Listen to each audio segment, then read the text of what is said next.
سنن ابو داود اور سنن ترمذی میں صحیح سند کے ساتھ روایت ہے، رسول اللہ صلی اللہ علیہ وسلم نے فرمایا، جب کوئی مسلمان کسی ایسے مریض کی عیادت کرے جس کی موت کا وقت نہ ہوا ہو، اور وہ اس کے پاس بیٹھ کر 7 مرتبہ یہ دعا پڑھے، تو اللہ اسے اس مرض سے شفا دے دے گا۔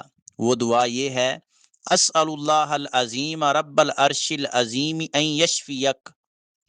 مرد کے لیے کاف کے اوپر زبر پڑنی ہے ان یشفیک، اور عورت کے لیے کاف کے نیچے زیر پڑنی ہے ان یشفیہ کی۔ اس حدیث مبارکہ کا مفہوم یہ ہے، آج کے اس جدید میڈیکلی سائنسی اور ترقی یافتہ دور میں ہم ڈاکٹرز اور دوائیوں پر تو بہت بھروسہ کرتے ہیں، لیکن دعا اور دم کو نظر انداز کر دیتے ہیں۔ اس حدیث سے ہمیں سبق ملتا ہے کہ اصل شفا اللہ کے ہاتھ میں ہے۔ ہم تو صرف دعا اور دم کے ذریعے کسی بیمار پر یہ دعا پڑھ سکتے ہیں، شفا کب اور کیسے دینی ہے یہ اللہ کو علم ہے۔